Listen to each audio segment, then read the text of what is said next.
Tonight, breaking news as we come on the air, the verdict in the Jussie Smollett trial. The actor accused of staging an attack against himself. Authorities said the actor staged a racist and homophobic attack after he told police he was walking home when two men attacked him, yelling slurs and putting a noose around his neck. The actor standing by his claims, taking the stand in his own defense. The verdict just reached and will go live. Also breaking tonight, just 24 hours after Pfizer said early data shows the booster does work, bringing the level of antibodies back up to peak protection. Tonight, the CDC now giving the green light for boosters for 16 and 17-year-olds, and what Dr. Rochelle Walensky just said about 12 to 15-year-olds. As the U.S. military tonight now helps in several states amid this new surge, still from Delta, and this new variant now in at least 22 states tonight. And the sobering warning in the UK, what they're seeing right now. Tonight, authorities say the chilling plot, a student accused of planning another Columbine, in their words.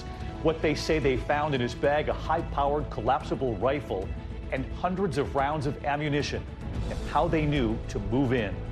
Also tonight, the graphic new images at the trial of former police officer Kim Potter, who claims she mistook her gun for her taser. Police video now showing what happened seconds after Officer Potter shot and killed Dante Wright. His girlfriend sobbing on the stand, describing how she tried to save him. We're tracking a cross-country storm tonight, heavy snow and strong winds. Winter weather alerts from California now all the way to Michigan. And in the Northeast, the spike in temperatures, but then what's coming right behind it? Ginger Z is here to time it out. Tonight, President Biden and the call with Ukraine's president, and what Vladimir Putin said today, his alarming words. Martha Raddatz is here tracking it all. And here in Washington tonight, that moving image. Elizabeth Dole, her head on her late husband's casket, as a nation honors Bob Dole. From ABC News, this is World News Tonight with David Muir, reporting tonight from Washington. And good evening tonight from Washington, and it is great to have you with us here on a Thursday night. We begin this evening with the verdict just in the trial of actor Jussie Smollett, found guilty on 5 of 6 counts after 9 hours of deliberations. Smollett had been charged with filing a false police report in 2019 and several other counts after claiming he was the victim of a racist and homophobic attack. Prosecutors say he staged it all. 2 brothers, former extras on the TV program Empire, claim Smollett paid them to fake the attack. Well, tonight, a verdict finding the actor guilty on 5 out of 6 counts, including filing a false police report in a fake hate crime case. Let's get right to Alex Perez live in Chicago following this case from the start for us. Alex? David, hard to believe. In January, it'll be 3 years since this ordeal began. That jury deliberating here at the Cook County Courthouse for 9 hours over the course of 2 days, delivering a split verdict just moments ago. Tonight, a jury in Chicago finding actor Jussie Smollett guilty on 5 counts of felony disorderly conduct and not guilty on 1 count of felony disorderly conduct. Prosecutors argued Smollett staged a racist and homophobic attack on himself back in January of 2019 when he told investigators he was walking home from this Subway shop and 2 men attacked him, yelling racial and homophobic slurs and putting a noose around his neck. Authorities began questioning Smollett's story when he declined to fully cooperate with the investigation. The prosecution's star witnesses, the Osundaro brothers, who testified Smollett hired them to carry out the attack. But the defense argued in court that investigators rushed to judgment, Smollett himself taking the stand, telling the jury the ordeal was not a hoax, and contradicting the Osundaro brothers, saying on the witness stand that they were trying to extort $2 million from him. But during cross-examination, then said the brothers never directly contacted him for the money. Smollett also testifying he and one of the brothers, Abimbola Osundaro, had sexual encounters. And David Smollett could face up to 3 years in prison on those felony charges that he was convicted on, but he likely will not face any prison time because he has no criminal record. He's likely to face just probation or community service. The judge has said he can remain free on his bond until he is sentenced at a later date. David? All right, Alex Perez with the breaking news from Chicago tonight. Alex, thank you. We're going to turn now to the other major news this Thursday night with a COVID surge in this country right now, driven still by the Delta variant and now this new variant, Omicron, found in at least 22 states. The FDA tonight has now authorized Pfizer's COVID booster for teenagers 16 and 17 years old. The CDC moving quickly to say yes on this, too. It comes just 24 hours after Pfizer said new data from a laboratory test showing the booster works to bring the level of antibodies in your system back up to peak protection. 3 million teens are now newly eligible for a booster 6 months after getting that second shot. And the CDC's Dr. Rochelle Walensky tonight saying they will immediately look at when they can do this for 12 to 15-year-olds. And all of this tonight as the U.S. military now steps in and helps in several states amid this new surge with the colder weather here and millions now back indoors. Here's ABC's Whit Johnson. Tonight, the CDC giving the green light for 16 and 17-year-olds to get booster shots at least 6 months after their second dose. CDC Director Dr. Rochelle Walensky saying with waning vaccine immunity and the new Omicron variant, boosters are a critical tool. We're facing a variant that has the potential to require more immunity to be protected. This move comes 24 hours after Pfizer released early data, which suggests when the standard 2-dose vaccine took on the new variant, antibody levels dropped 25 times lower. But the booster shot restored high levels of antibodies that could take on the variant. 3 million newly eligible teens can start getting those third shots right away. There's enough real-world data to suggest that the rare cardiac side effect, myocarditis, is very rare, and the benefits far outweigh the risk when it comes to getting this vaccine. This following a new study from Israel showing people who got the Pfizer booster were 90% less likely to die from a Delta infection than people who got just 2 doses of the vaccine. Officials insisting there is plenty of supply, but some are still struggling to get appointments for boosters. I'm past my 6 months and I really wanted to get the booster. Been a little stressful, especially with the holidays and stuff coming up. Meanwhile, it's the Delta variant fueling the winter surge and a jump in hospital admissions in at least 30 states as teams of active military fan out to hard-hit areas to help ease the strain. I'm tired of it. Us nurses, other coworkers, respiratory therapists, all the medical team, we are tired. And COVID cases among children are helping to drive the wave of new cases. Since infections were at their lowest point over the summer, pediatric cases have soared 884%, and children under 5 are still not eligible for the vaccine. But despite the growing safety evidence, a new poll shows roughly 2/3 of parents of elementary school-aged children are either holding off on getting their younger kids vaccinated or refuse to do so. In Massachusetts, families say anti-vaccine protesters harassed them as they brought their children to a school vaccination clinic. People were having things thrown at them, water bottles, things thrown at their cars. The experience, they say, left the kids terrified. She's upset, oh, am I going to be okay now that I got this? Because she has old men screaming at her. The CDC director says they've seen no signs of serious side effects in younger children and are actively considering when they, too, could need booster shots. We're first starting to get our 5 to 11-year-olds vaccinated. We'll look again at the 12 to 15-year-olds, of course, with the FDA in real time, and we, again, will want to act swiftly. Of course, all of this moving very quickly, and so Whit, let's drill down on this tonight. The FDA and the CDC giving the green light now for boosters for 16 and 17-year-olds, along with all adults. And as we just heard from Dr. Walensky there, they're going to immediately begin looking at whether they can do this for 12 to 15-year-olds next. David, that's right. They're going to start exploring those younger groups of kids. But for now, pharmacies, thousands of them, vaccination sites, doctors' offices across the country will immediately start offering those booster shots for teens. And again, there is an easy way to search to find an available appointment near you. You can text your zip code to this number on your screen right there. It's 438-829. We tried that text number just moments ago, and it's working. David. Whit Johnson with us tonight. Whit, thank you. And one more note on this tonight. The UK with an ominous warning involving this new Omicron variant, saying they could reach 1 million new cases with this variant by the end of the month there. The government imposing a new mask mandate for indoor public places in the UK and encouraging people to work from home. The health minister there warning the Omicron variant is very different, given just how transmissible they believe it is. It spreads faster than any other COVID variant we've seen so far. By the end of this month, we could hit about 1 million infections in the community throughout the UK. This really got our attention today. The concern, of course, as we've seen before, is that what happens in Europe and in the UK could eventually make it here. Of course, we'll be watching this closely. Meantime, back here at home tonight, and chilling new details about an alleged mass shooting plot at a university in Florida. They say The student was planning another Columbine, in their words, and that it was foiled possibly just hours before it was about to happen. Authorities arresting a student saying they found a gun and ammunition. Other students notifying police after claiming he posted alarming messages on Snapchat. Here's ABC's Victor Oquendo. Tonight, Florida police say they stopped this student, 19-year-old John Higgins, who they say wanted to carry out another Columbine massacre. We've had several mass shootings throughout the years in our country, but he specifically referenced Columbine. The chief of Daytona Beach PD says they caught Higgins at his apartment with a backpack containing this high-powered collapsible rifle and hundreds of rounds of ammunition that he allegedly planned to use to attack students on the campus of Embry-Riddle Aeronautical University on the final day of school before winter break. This was all a part of the plan because today the campus will be packed because everybody has to be there to take their final exam.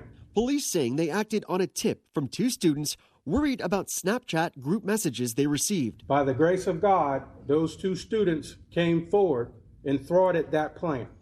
And tonight, police say that Higgins planned on visiting a gun range before going to the school, and it appears he sold his vehicle to pay for the weapon and the ammunition. He is being held without bond and is due in court tomorrow. David? All right, Victor Oquendo in Florida tonight. Thank you, Victor. And we're going to turn now to the trial of former Minnesota police officer Kim Potter in the death of Dante Wright. The former officer claims she mistook her gun for her taser, and tonight here are the graphic new images. Police video showing what happened seconds after Officer Potter fired that shot. His girlfriend sobbing on the stand today, describing how she tried to save him. Here's ABC's Stephanie Ramos. Tonight, for the first time, we see the moments after Dante Wright was shot by former police officer Kim Potter when his car takes off, crashing head-on into another vehicle. Get out of the car so we can help him! This new body camera video showing the chaotic aftermath. Who else is in the car? Huh? No. Elena Albrecht Payton, who was in the car with Wright, injured and sobbing. The 20-year-old who had recently started dating Wright taking the stand today, describing those harrowing moments. I just remember hearing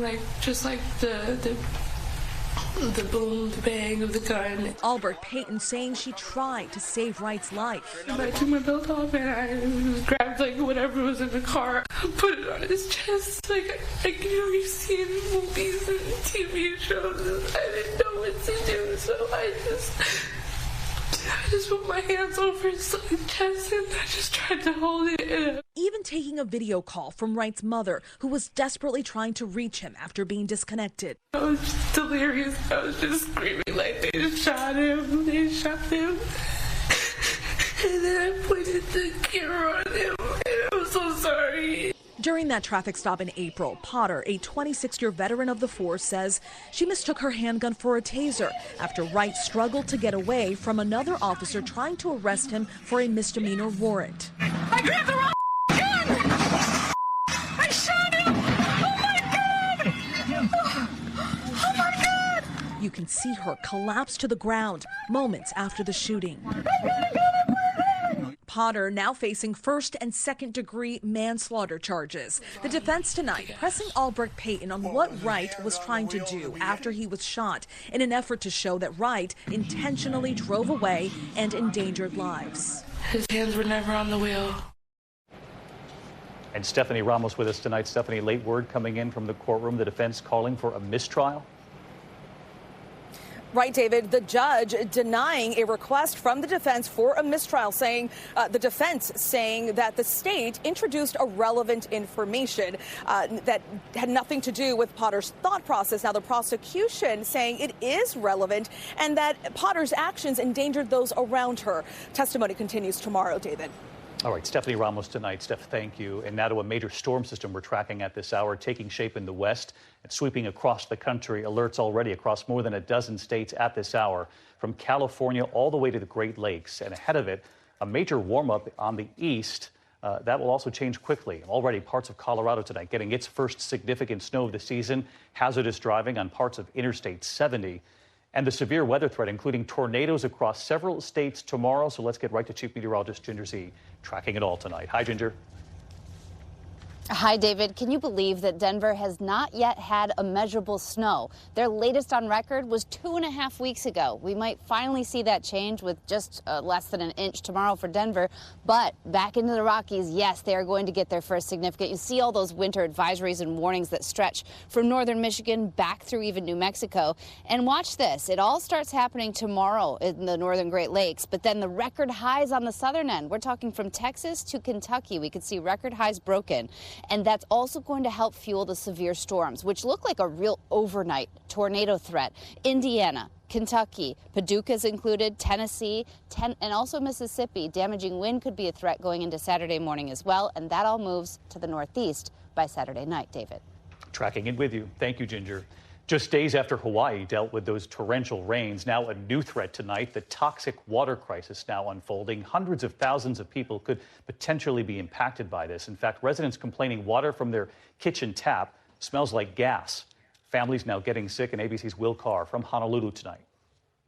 Tonight, the safety of the water supply for hundreds of thousands of people on Oahu in question. This is crossed off. The water in my Hall's house is off limits. And it smelled like I was pumping gas in my car. Paul and at least 1,500 other families in Honolulu, many military, started seeing fuel in their water about 2 weeks ago. A lot of us got sick at the same time. Headaches, nausea, stomach pain. Even Mai's cats were vomiting. 17-year-old Jaden Benia rushed to the emergency room with a severe rash and swelling. And residents continue to report tainted, cloudy water. But when you let it sit, this is what you get. You can see that translucent sheen. According to the Navy, the fuel came from the Red Hill Fuel Facility, which was built during World War II and stores millions of gallons of fuel. And that leaky fuel facility sits only 100 feet over a major aquifer that supplies water to Honolulu. We are on the precipice of a major disaster. We've already seen the disaster happening, and it's a foreshadow of something that could be even worse if action is not taken quickly.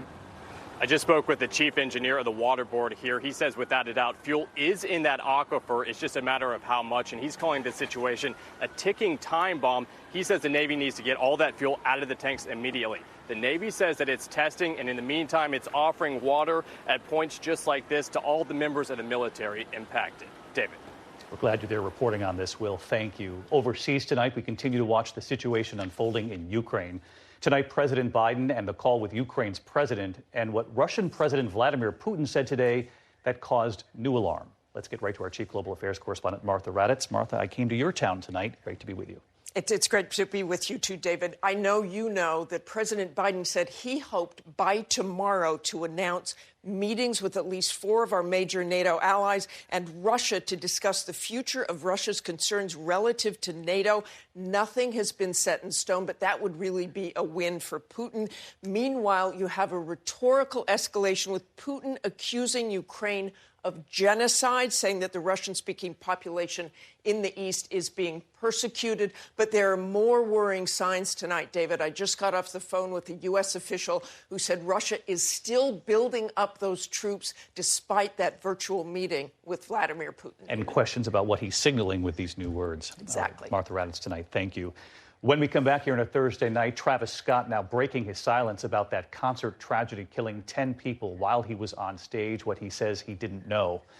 And then the powerful images right here in Washington tonight as the nation honors Bob Dole.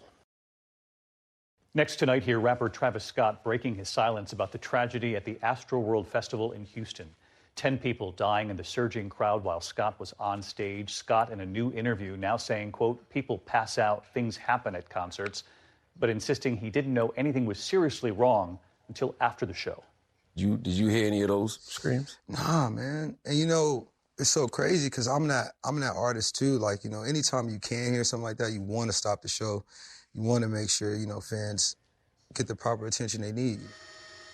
More than 140 lawsuits have been filed since that concert.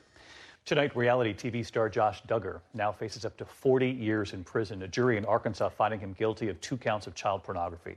Duggar had claimed an expert hacker remotely downloaded material onto his computer. Finally tonight, the nation honoring a patriot, the late Senator Bob Dole. Tonight, former Senator Bob Dole's casket in the rotunda of the U.S. Capitol building, where he lies in state. His wife of 46 years, Elizabeth Dole, a former senator herself, with her head on her hand on the casket. Members of both sides of the aisle honoring the World War II veteran and politician as a giant of our history. President Biden and First Lady Jill Biden standing by the casket. The president saying, "We have lost one of our greatest patriots." In a sentence, Bob belongs here. He too was a giant of our history.